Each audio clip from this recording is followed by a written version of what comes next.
This is my review of the Monorim T3s PRO Plus electric scooter. This review is going to be broken out into 7 different areas, so I'm going to be pretty much explaining what I like, what I dislike about this electric scooter. So let's get on to the first point, that is portability. This weighs only 25 kilos. It's quite easy to lift, to be honest. It's a piece of cake for anybody, and of course if you are folding this electric scooter, you have a hook also on the back here.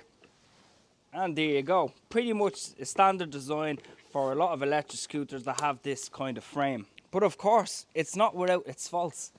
Because of the rear monorim suspension on this, it's actually quite a long electric scooter. So if you have like an SUV, you should just about fit this in the back of that. I did on my car. To be honest, the portability, have no complaints really there whatsoever. Next area would be the design. It actually looks quite cool. You have the front signature monorim suspension, the rear monorim signature suspension, and you have a nice chunky frame here. I'm going to talk about this now in a few minutes. It's actually quite important what actually happened to me when I did get this electric scooter. The deck space, again, similar frame to the 9bot Max, is nice and long, so you have plenty of room for both of your feet there.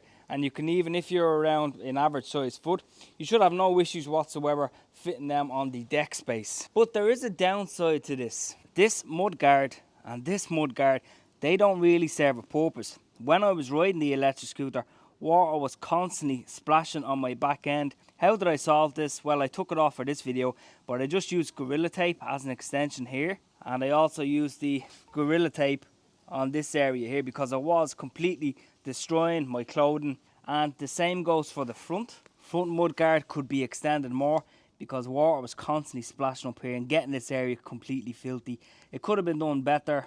But not only that, I had a puncture on this electric scooter a while ago, and when you actually change the tube on this back tire, I posted a video on the community tab, you have to actually split the suspension in order to take that wheel off the way it's designed. To be honest, it was more time consuming and a bit more of a headache, but what can you do? That's just the way the scooter is designed.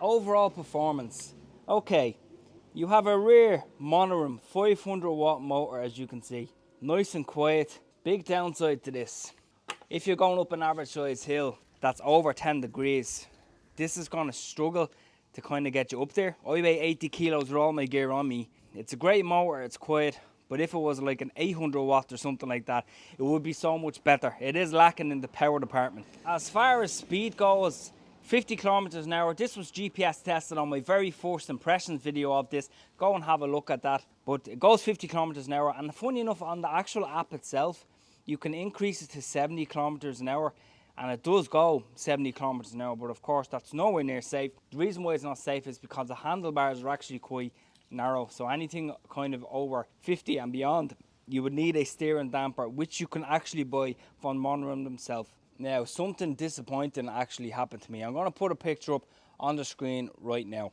When I actually got this Monorim electric scooter, I thought I was getting the 20 amp hour battery. One day when I was actually coming home from a really long trip, I had to pick up something. I ended up doing 20 kilometers, 22 kilometers that day, and it was actually flashing red on the display. And I said to myself, there's no way this is a 20 amp hour battery. And of course, after opening the deck, I discovered that Monorim accidentally sent me a 14 amp hour 48 volt battery. They did admit it was their mistake, to be fair. As far as I'm aware, any of these T3s PRO Plus models will have that 20 amp hour battery. On a 14 amp hour battery, the maximum I got that day was 2022, and that is pushing it. That is going across really a lot of heavy wind. To be honest, if it would have had a 20 amp hour battery, I probably would have actually been even more happier with the electric scooter, because I was hoping for a much more extended range. Because on my Kugo M4 Pro, I get a lot of range on that. I released a video on that recently, and that got me just over 30 kilometers an hour on a 48 volt, and that's a 16 amp hour battery. So it goes to show the difference. Plus that scooter is actually a little bit heavier. I'm going to talk about safety now in a second, but let's talk about the ride comfort of this. Because it has front suspension, rear suspension, it makes it a bit more comfortable. And also you get a few extra springs included on the electric scooter if you are a lighter rider. It's actually quite decent. But of course, with this suspension, the front and the rear, you have a lot of moving parts. But for that reason, I've had better suspension with less kind of moving parts jumping around the scooter. Plus you have 10-inch pneumatic tires. Okay, let's talk about safety. The lights on this electric scooter, the front one could be a hell of a lot better, to be completely honest. And that rear light is just based off movement. So when you're moving along the scooter, the rear light just flashes. So you would definitely need an additional front light, and you would need an additional rear light on this electric scooter. Another thing that sucked when I got this scooter was this. This one here and this one here was snapped when I did receive this scooter. And I had to put these bolts through because these are so soft. I did tell Monorim about this fault, and the quality would have to be improved. And the problem again with the suspension is you've 1, 2, 3, 4, 5. Then you have another couple ones at the front here. These have to be tightened regularly because this whole front suspension moves the same as the rear. So it does suck on that point. But again, I did put a stainless steel bolt through here and here. Haven't had an issue since. So if you do happen to get this electric scooter, double check every single one of these, because it may be due to shipping, getting thrown around the back of a truck or something like that. But they did shear off, so I did have to replace them. Also, this folding mechanism here, it's okay, it's not too bad. It did actually start to give me a creaking, and I did kind of have to start using some silicone tape. I don't have it on it right now, but silicone tape here to actually firm this up. And it was also giving me a bit of wobbling. And there is a bolt in the center here. Actually, let me pull this back down. This bolt here in the center, I did actually have to change that for a longer bolt, because the one that was in it from the factory was too short and it was making a bit of wobbling there. And of course, the brakes. It only has a front drum brake. It doesn't have a rear brake either.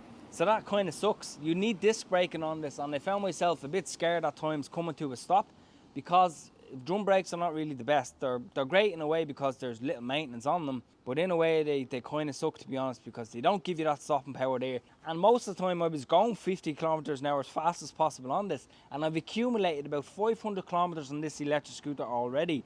Okay, so let's talk about the value of this scooter. To be honest, the price point that it's at right now, for 50 km/h speeds, 10-inch pneumatic tires, a big wide deck, a big battery if you get the 20 amp hour battery inside it. The suspension is generally okay. The price point really can't be beaten. I haven't really reviewed an electric scooter that kind of has all this spec at that price point at this moment in time. And I definitely think it is worth the money, even though you may have to do a bit of tightening of the screws. You may have to adjust the stem as time goes along. But I think overall it's a fantastic electric scooter for the price it's at right now. I think if it was any higher, like 800-900 euros, I would definitely not get it. But because it's a lot cheaper than that right now, it is linked below. Price can't be beaten as far as spec goes. But who is this electric scooter actually for? Well, I can tell you one thing. This is definitely not for a person looking to get into electric scooters, and that's because of the following reasons. They will need to have some experience in doing some sort of tightening screws, tightening bolts. If you get a puncture on this, you're going to have to split the rear suspension, which does suck. If you have no experience in any of them areas whatsoever, and if you're not confident enough, I would avoid the scooter for that reason, or unless you had a friend that can help you along with these type of things. But of course, the speed has to be factored into this. It is 50 km/h speed. Of course, with the app is quite good. You can adjust the speed if you want, but if you're a new person and you got this at 50 km/h, because you're not accustomed to that type of speed, and because of the handlebars are quite narrow, you're going to find a bit of probably wobbling happening there if you're not used to going them type of speeds. So I would really tread carefully and avoid it if you're a new person looking to get into electric scooters. Of course, I've reviewed other scooters that are quite cool, to be honest, like the Monorim T3s PRO, which is my very first electric scooter, and you can also add the Monorim suspension on that electric scooter. But to be honest, it's more for those people who already have a scooter that's like 25-30 km/h, want a higher end speed, want a bit more comfort, and are not afraid to actually get their hands dirty. It is linked below. If you have enjoyed this video, give it a like, subscribe, and I'll talk to you in the next video.